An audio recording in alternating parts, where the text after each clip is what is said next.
Nyuma y'igihe kirekire Patrick abashije kubona umwana we, Leah we yiyemeje kubwiza Chris ukuri. N'urunana. Bose ntuyinguye kare cyane Pascal. Bose ni Karinosiya? Ni kare pe cyangwa ugize ubunebwe kuko wakoze wenyine. Wabuze ukuganiriza. Kandi mparangije. Nawe wakoranye umwete cyane. Umva nakoranye umwete rwose. Gusa habuze gato hari hagiye kuzamo Kidobya. Kidobya iteye ite? Ejo Kankwanzi yadusanzemo maze atukana na mukobwa Jane ivumbi riratumuka. Ahoda. None wumva ariko subwo bapfaga iki Pascal? Urumva? Kankwanzi yaraje.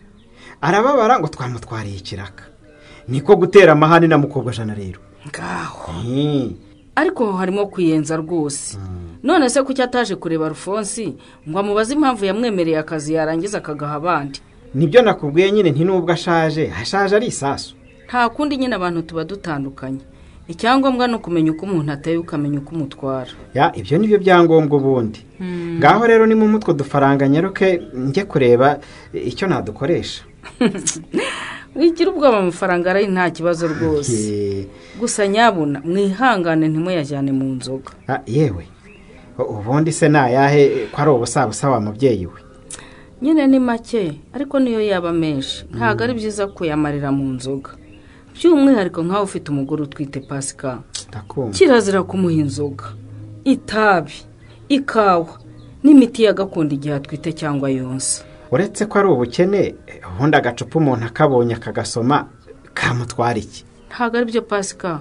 Burya umugore utwite yanyoye ibyo binyobwa amaze kukubwira byangiza imikurire n'imikorere y'ubwonko bw'umwana bikamugeraho biciye mu ngobyi y'umwana cyangwa mu mashereka, bikangiza ubuzima bwe bikaba byanamuviramo kugwingira cyangwa kumugara. Yampaye nka data nuko bimeze se n'ubumuga bwaziramo. Kugize amahirwe yahise rwosanye rwose nk'umuntu w'umugabo twemera mu mudugudu by'umwihariko ukaba ari n'umujyanama mu bijyanye n'iterambere n'imibereho myiza.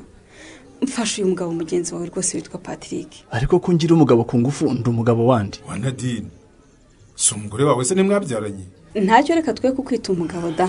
Reka tukwita umubyeyi. Umubyeyi. Nabyo surabihakana. Ibyo byo napfa kubyemera kuko nyine narabye nubwo ni mu burenganzira ku mwana wanjye. Ubwo burenganzira rero kubabwimwe nkuko hari ibyo utari wujuje nk'umubyeyi Patrick. Ariko wisubiye ukaba umupapa mwiza byose byagenda neza pe. Ngiye Patrick nanga kwita ku mwana wanjye. Nguyi bushombe mubaze nshuro nagiye kwa Nadine mushyira ibintu akabyanga kabintera mu maso. Erega ntabwo umwana akenera ibyo kurya gusa Patrick. Abakeneye ko n'ababyeyi bamuba hafi bagakangura ubwonko bwe kugira ngo mu minsi izaza azaba ari umwana w'umuhanga kandi ukerebutse. None se ntari kumwe na nyina hajya bimukorera. Nadine wenyine ntabwo azabishobora rwose. Hakenewe n'uruhare rwa se w'umwana ukamuba hafi akakubona mugakina akishima. None se Patrick Karame. Urashaka kumera nk'ababyeyi badafasha abana mu gukangura ubwonko bwabo bigatuma badakura neza bakagwingira mu mitekerereze mu bwenge no mu buzima mbamutima no mu mibanire n'abandi? Oya ibyo se murumva byanshimisha. Ntibitagushimisha rero Patrick. Fati ya mbere rwose uhite kugukangura ubwonko bw'umwana wawe. Harya mwambwiye ngo kumukangura ubwonko no gukina nawe? Icyo ni kimwe. Ukongeraho no kumushakira ibikinisho bijyanye n'ikigero cye ukamwigisha ururimi kavukire ukamuganiriza kugira ngo yunguke amagambo mashya ukamwereka amabara abereye umwana ukamuririmbira ukamusomera inkuru mukamuryamisha ahantu hari amabara meza abereye abana Patrick. Rero mabuja nawe bushombe ubanza mwibagiye ko umwana wanjye agifite amezi 6 gusa. Murumva ibyo bintu mumbwira atari iby'abana bakuru batangiye amashuri. Reka da. None se mu Kinyarwanda bavuga ngo iki Patrick? Bavuga ngo iki? Nibavuga ngo igiti kigorwa kikiri gito. None ntabwo uzaridira rero ko umwana asaza ngo ubone gutangira gukangura ubwonko bwe. Mugomba gutangira kumubyinirira kiri gato. Mukamwonsa mumureba mu maso. Mukavugira ibihozo. Mukamuhoza igihe rize. Mukamutoza gukina n'abandi. Kandi mukamuteganyiriza n'ahantu hisanzuye yo gukinira. Ibyo ntacyo bitwaye nzabikora. Ugomba kubikora Patrick. Gusa nyine ubwo mumbe hafi mumbwira ibyo nzagura byamfashe gahunda yo kumukangura ubwonko. Burya rero Patrick ibikinisho bikangura ubwonko bw'umwana rwose si ngombwa ngo buri gihe bibe bihenze.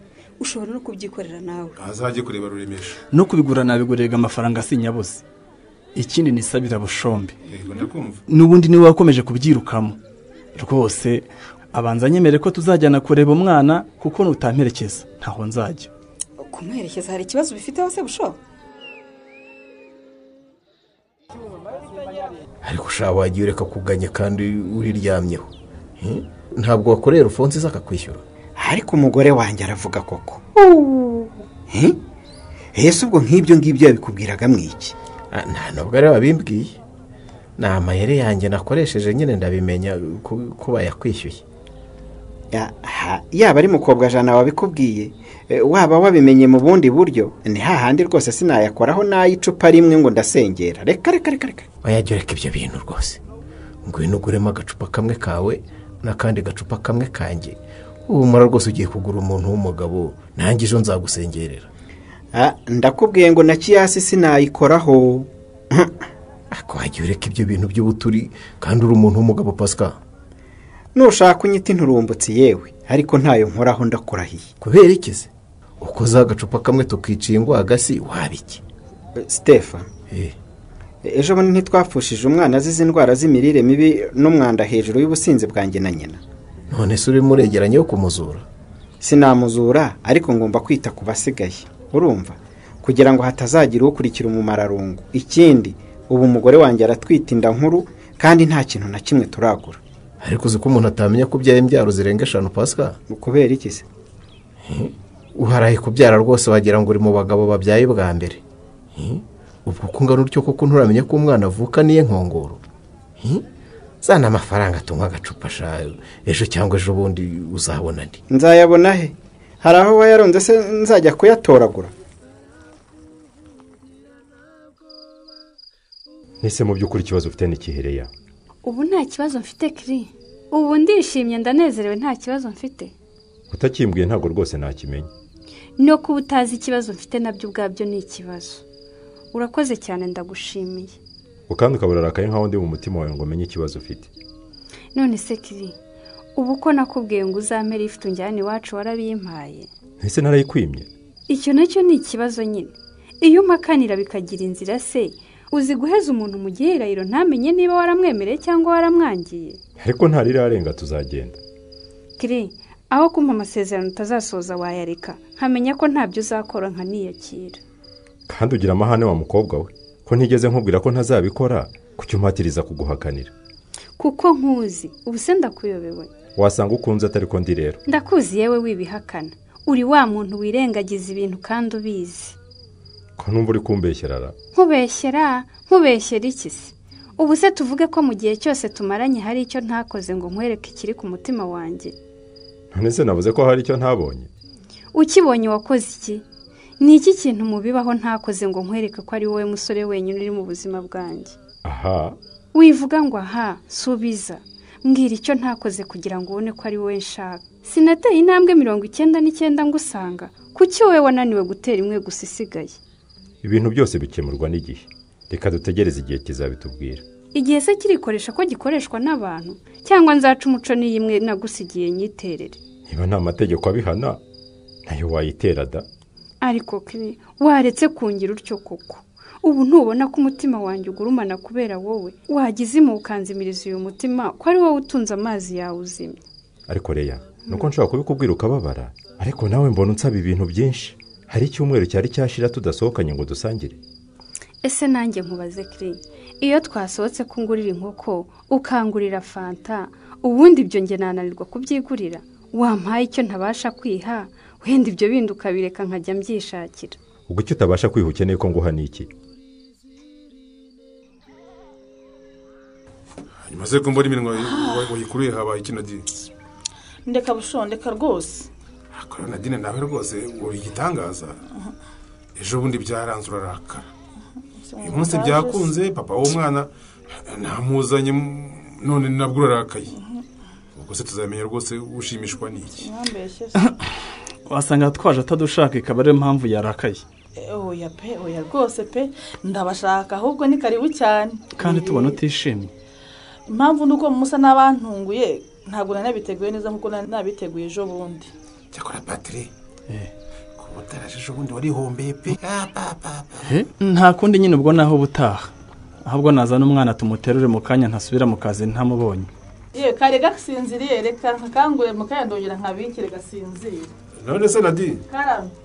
Niba gisinziriye wabaye umuretsera? Oya da. mu kanya papa batagenda batabonanye reka muzane. busho akiri telefone yanyu mfotore udufoto twiza nyine muteruye akira. Nimwakire muterero mu bebe. Ubuju disi karakuze. Ariko mana we nuko wanganye inana. Yarakuze da. Ariko Patire. Abona handi wabyaye sha wabyaye umwana koko utambeshye. Kubera iki busho? Reba dukinisho twiza waguriye umwana. Dufite amabara rwose meza abana bakunda. None ndumva uzi no kumubyinirira. Ubu ni gusa wabyigera. Ndabizi cyane busho. Ubu se ntabyinirira umwana wanjye nabyinirira uwandi. Ariko waribyaye gacibwa amatwi. Ya baba. Barasa cyane se busho. Rega ngo umwana aragenda akaza ari Patrick ifoto rwose ni fotokopi yaba amatwi amasoso imisatsi yaba. So wagira ngo ni Patrick akiri ruhinja ndi. Ubu rero ku mazina mama we yamwise nanjye ngomba kongeraho ayanjye. Hari ikibazo se? Urumva nakwanga ko wita umwana wawe izina? Muretse di. Abana bo ndabazi. Ubwo wabona witoye ngo umwana wanjye mwisenyera kanaka. Hari ikindi kidasanzwe ngomba kwanza gukora se? Ndakwiyamye. None se Patrick. Karame. Mu muco wa Kinyarwanda nuko bita umwana izina. Babigenza batese? Vayo tugende.